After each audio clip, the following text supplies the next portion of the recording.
Hello, welcome back to the Sideboard here at the StarCityGame.com Open Series in Kansas City. I'm Nick Miller, alongside Jeff Hoogland. Of course, the man who is always in the Sideboard. Number 17 on the leaderboard, tied with Tenjum, Andrew Tenjum, who... 16 and a half. Yes. With the tiebreakers, you know, I think he has the higher invitational finish, so he gets the edge there. Sure. But you can take that points lead today with this wonderful Jund brew that you won an IQ with a couple weeks back, and now you're running it back here. How you feeling? I'm feeling really good. The IQ that I won with this deck was the week before M15 release, so we got some really sweet M15 upgrades to make the mana base flow even smoother, which is great. And of course you need the mana base to be smooth because you're playing this Jund deck with Night Veil Spectres in the main, which is a card you need Urborg to help you cast from time to time. We have triple black spells, we have double green spells, we have double red spells, and Mythium Mortars occasionally is a triple red spell. So it's a little ambitious, but generally it works. Right. It wouldn't be a Hoogland deck without all kinds of wackiness going on. You've got Evolving Wilds in here. Not a lot of people are onto this yet. Everyone said they were going to print fetch lands in M15, and they did. So Evolving Wilds is sweet in this deck for a couple of reasons. The first is that it gets synergy with Urborg Tomb of Yawgmoth. So in addition to being a fixing card for us, it's also an untapped land a lot of the time when we need it, both because of the 2 Urborgs we play and because all the other black decks are playing Urborg. So they fix our mana for us. Right. You said on camera you needed an untapped mana to monstrous your Stormwrath Dragon, and Evolving Wilds was the way to do it. Yep, my opponent was kind enough to play an Urborg, and I untapped and played my Evolving Wilds and made 7 mana. Evolving Wilds is also really sweet with Courser of Krufix, so it has 2 interactions, and the first is the obvious one in that you gain 2 life with it. You get 2 enter the battlefield triggers. The other one, though, is since Courser is showing you your top card of your deck, you get to shuffle away bad cards when there's a blank on top. Right. That's what makes Courser really powerful and modern, and I think having access to 2 Evolving Wilds makes that worthwhile in this deck. And you have 1 of each basic land. Well, not 1 of each because you're playing a billion colors. Yeah, but one swamp, 1 forest, 1 mountain, and it may seem a little bit light for basics in case you draw a couple. But again, the fact that we play Urborg means you don't have to always sacrifice Evolving Wilds to make mana with it. Right. Sometimes it's just a swamp. Yep. And of course, you've got your combo that you've been playing since they've been printed, basically with Silmacaryatid, Courser of Krufix. Yep. And then your beaters, Stormwrath Dragon, Desecration Demon. We basically have a bunch of must-answer threats in the deck. You're gonna, on 3, most decks have to kill the Night Veil Spectre because in addition to the Caryatids, we also have 2 mana confluence in the mana base. So we can cast any spells. We cast their Advents, we cast their Sphinx's Revelations, everything. Demon kills them very quickly if they don't remove it. Same thing for Dragons. You basically just go up the curve and do you have the answer? Do you have the answer? The mana this deck can produce allows the Spectre to basically draw a card for you, because I was talking with Richard Wynn, who was playing this deck last week in Baltimore, and he was casting like Detention Spheres and just all kinds of wacky cards that you wouldn't think this deck could cast off his Night Veil Spectre. So very powerful there. You've got 2 Xenagos. So that's a card I'm playing for the first time today, and basically I wanted an additional hedge against both the Revelation decks and the mono black decks. It's another card that they have to answer that will produce constant advantage if left unchecked. Right. You've got a slew of kill spells between Hero's Downfall, Mythium Mortars, Dreadbore, Abrupt Decay, Golgari Charm. Just a ton of different ways to kill different things. We just basically want to be flexible. The Golgari Charm is a sweet main deck card because in addition to countering Supreme Verdict, it's also very, very good against like the Sly decks. Sometimes you just kill 3 X1 creatures. Correct.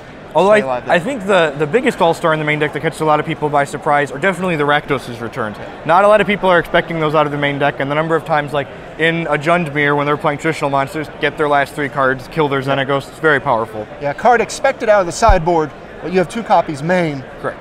You know, I'm assuming a lot of control players aren't expecting it. Tap out for something, you just eat their hand. Exactly. And your card drawing, 2 Underworld Connections. Yeah, because we're so removal dense, we can't play Domri Rod like the Jund Monsters decks typically does, but Underworld Connections is almost arguably more powerful with Courser of Krufix than Domri Rod even is. Right. All right. Sideboard, more removal. Yep. I like to give a lot of respect to the aggressive decks. We had that Na'e deck that top 8 last weekend, as well as the green-white aggro. So there's a couple of Biolites and a few Pharika's Cure. Pharika's Cure really does God's work against the aggro deck. Pharika's Cure is an absolute beating. I played green-white last week in Baltimore, and like any double Cure hand, you're not having fun. Yep, it's also very reasonable against the burn decks, like Kill Your Phoenix, gain 2 is fantastic. Of course, More Golgari Charms. Putrefy. Putrefy is a card I've been advocating for a while. I don't like to play decks that have less than 5 ways to kill an Obsidian, basically in the 75, and that's the best other way to do it. That's your 5th card with your Hero's Downfalls. Yep. Lifebane Zombie, your self-proclaimed most oppressive card in the format. It definitely is very oppressive, but I mean, our mana base supports it, so we might as well play it. In fact, this deck has a very good Jund Monsters matchup, both because Spectre can cast all of their cards, and we get to play zombies on our board. Right. Whereas they're not getting to play zombie, mainly black for removal spells. Yep. You go the full distance grabbing Pelucranos and things like that. 4 Mistcutter Hydra. I see a lot of people flexing in different decks. 3, full 4. If you want to play the card, you're going to want to see the card. And I had someone ask me actually why I wasn't playing a split between like Skylasher, and the honest answer is Hydra is just so much better against the control decks. Yep. It basically gives you double duty. 4 more Rakdos' returns where you're just like, oh, it's in the late game, fireball you off the top. Like, better have the Celestial Flare.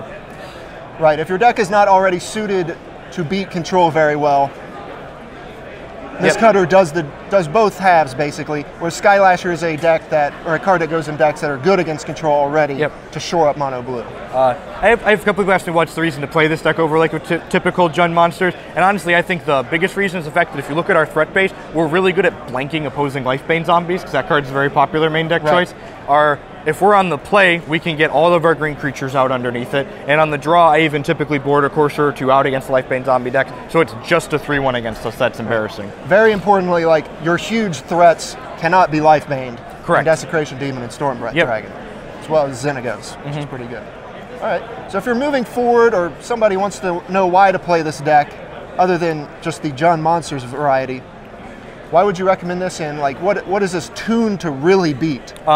We have a very reasonable game against Mono Black because that deck really wants to get into a top deck mode, and between our connections and our Rakdos' returns, we're able to get there with an advantage. In addition to that, if we do just get into straight top deck mode, we have more powerful draws in our deck than they do. We 1-for-1 each other a bunch, and then my Dragon coming off the top is a lot more powerful than their Gray Merchant coming off the top a lot of the time. Definitely. What are you trying to fade with this deck? The blue-white control decks can be tough, and if they're playing Planetary Cleansing, you probably just shouldn't even play the match. Like, it's really very hard to, when they don't have Detention Spheres for your Abrupt Decay and Golgari Charms to really interact with, Detention Sphere or Planetary Cleansing just mops the board with you. All right. Well, you're 4-0 so far, correct? Yep. And what all have you played today? I've beaten Jund Monsters, Green-White Agro. We played against Junk on camera in round 3, and then this round I played against the green Splash Black Devotion deck that Tenjum and Kent Ketter are playing. All right, well, it looks pretty well suited. You had great success with it at the IQ, so you're grabbing points everywhere you can. Yep, in matches of Sanctioned Magic, I am currently 18-1 with this deck. Not a bad record. Not too shabby. All right, Jeff, well, thanks for sitting down with me here in the sideboard.